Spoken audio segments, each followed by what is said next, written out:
last time I talked to you about how to pick out fabric. We talked about backgrounds, we talked about small, medium, and large print, we talked about just because we don't like it doesn't mean we shouldn't use it. Sometimes you gotta have the ugly to see the pretty. We talked about all of those things. That's step one in picking out in working on any quilt or any project for that matter, whether it's clothing or whatever. You always have to pick out your fabrics or buy a kit. Who wants to do that? What fun is there in that? So the next question that always comes up when we're talking about preparing for a quilt, we've now owned our fabric. We've picked it out, we've bought it. How do we prepare our fabric to work with it, right?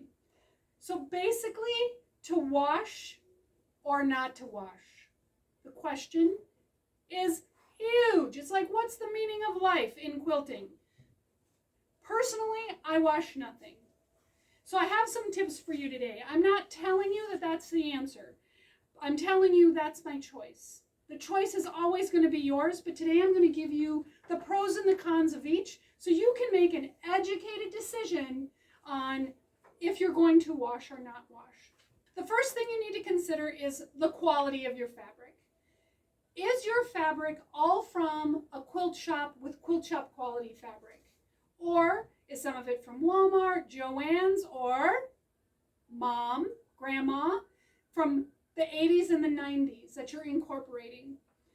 If you don't know where your fabrics come from, you really need to wash everything because you don't know the quality, you don't know the stitch count per inch, you don't know how much sizing is one piece versus another. You really need to go ahead and wash everything. Keeping in mind your thread is not pre-shrunk, your batting is not pre-shrunk, and heaven forbid, we haven't even talked about backings yet because it's just not time. If you don't know where your fabric all came from, then wash it, absolutely. If you do know where all your fabric came from, is there a need to wash it? Not really, because all of your fabric should shrink 3% at the most if it's from a quilt shop. If it's not from a quilt shop, it's made of different, what we call gray goods. And those gray goods can vary from store to store, Hobby Lobby. And we all have to shop there sometimes because you can't find everything at your local store. Your thread is not pre-shrunk. Your batting is not pre-shrunk. And be sure to look at your batting. But your batting has a shrink rate, your thread will have a shrink rate, and your fabric has a shrink rate. If everything is shrinking at the same rate, why would you wash it? Because it will all shrink together and look beautiful. So I personally do not wash my fabric. However, if you're going to wash your fabric, I want to give you some tips on how to prepare your fabric. Do not wash pre-cuts. Now, fat quarters, fine, you can wash them, still going to be messy. But if you're going to wash, do not wash pre-cuts. Don't wash 10-inch squares, 5-inch squares, or strips. The main reason is when you wash something, you remove the sizing and everything gets askew. Nothing is square anymore. It changes the shape, and the smaller the piece, the more distortion you're going to find. So be very careful about what you're working with. If you want to wash things, then you've got to buy large pieces. Don't buy pre-cuts if you're a washer. They won't work out well. Now, a lot of you have learned and think this is the right way, and it's a way. Remember, there's no right way. It is a way. You'll go home and you'll either serge or overcast the edges to keep them from fraying while they're in the washing machine. That's great, but have you ever found out that after you've done that, you get it out and it's all twisted in a knot just like your sheets are when you wash your sheets? Here's what you do to avoid that. What you do is you take your fabric, doesn't matter what direction you fold it, in right side out or wrong side out, but you fold it so that the crease is down the middle, and then you serge the two ends together. When you serge these two ends together, or overcast, for those of you who don't have a serger, don't panic. You're going to overcast your edges together, and then you're going to throw it in the washing machine, and it will not twist on itself, which is going to make it so much easier when you take it out of the washing machine. And all you're going to do when you take it out, you're not going to pick this out. Don't get out your seam ripper. You're not saving enough to matter. You're just going to take your rotary cutter and your ruler, and you're going to cut off what you trimmed. All right? But this will save you an extra step. Because when you wash something and it comes out of the dryer twisted, it takes 10 times as much best press, or whatever you use as an alternative for starch. Because it's so twisted, you've got all these extra lines in it and all these extra knots. And you should really take all your fabric out of the dryer before it's fully dry. It should be just damp, slightly damp. Like, you know that cold feeling when you know your clothes were wet, but they're not actually wet anymore? And iron them while they're in that state. The wrinkles will come out much faster. Because remember, I'm not a steamer. But if our fabric is already wet, it creates its own steam, yeah? When you have small pieces like this you want to wash, I recommend that you overcast the 3 cut sides. You're going to lose less fabric by doing that than if you just leave it like it is, because when you wash it, you're taking out the sizing, and the sizing is what's keeping it from fraying. And if we're going to take out the sizing, we need an alternative, and that's that overcasting or zigzag stitch. So be sure to all your raw edges, not this. Is this a raw edge? No, not a raw edge. This is a salvage edge. Go ahead and overcast. And if you don't know about overcasting, we can cover that later. Or just email me, right? sohappy@thecottoncupboard.com, and I will explain what overcast is and send you pictures. Yeah? But you can overcast and then wash these like you would. They're not going to twist on each other. They're too small. Okay, so we've washed or not washed, and we're ready. How do we get our fabric ready to cut? Because that's our next lesson, is cutting. What we're going to do, and I don't care if you washed or didn't wash, the rest of this all applies to everyone. You're going to take your fabrics one at a time. You're going to lay them out.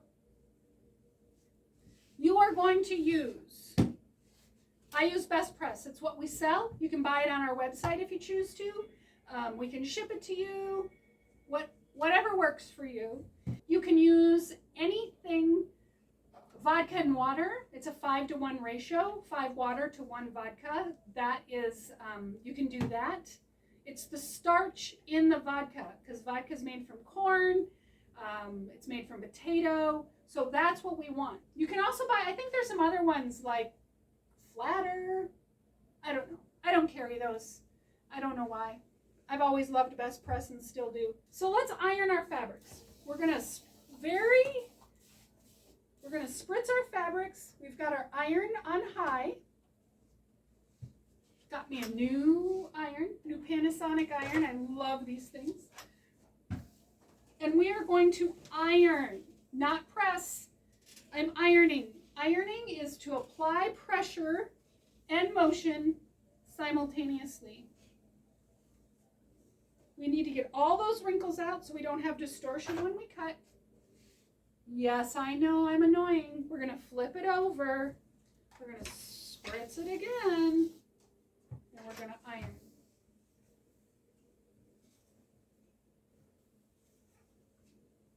Okay? Now, I'm a little crazy. I don't pick my fabric up. I stack it. What's the worst that's going to happen? It's going to get flatter, right? Let's make it flatter. So we're going to put the next one down and spray it. And I do this for all the pieces that are small or the same size.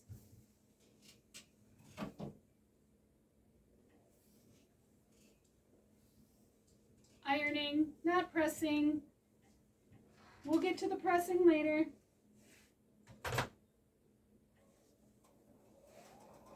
Keeping it flat. Wouldn't do any good to iron if we were just going to wrinkle it up again. Now would it?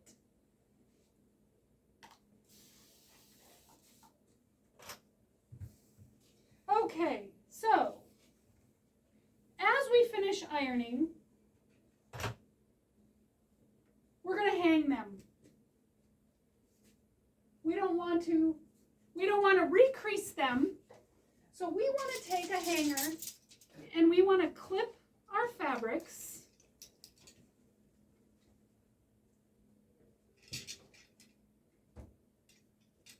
And hang them until we're ready to use them. We're going to hang them just like this. And then we're just going to keep adding to this with the proper sizes. So as we iron these big parts, you're going to ask me, well, how do I hang that up? These are little. They're not folded or anything. The goal here is to fold these up as close to how you're going to cut them as possible. So we want to hold it up, and if we don't have to worry about lining up our edges, what we really want is to make sure it's hanging straight, right? And we want to not press on it and recrease it. Please, please, please. That's the whole point. We're trying to get rid of our creases. We've got this gorgeous new ironed piece. We want to fold them, not crease them, clip them, and hang it.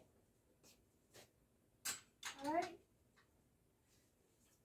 I expect when people come to any of my classes that this is what they're going to show up with if we're cutting in class. They're going to come with pieces that are pressed and hung. This is exactly what I'm looking for. When you have these great big pieces like this, you do the same thing. And yes, you iron them front and back, and then you refold them, clip them.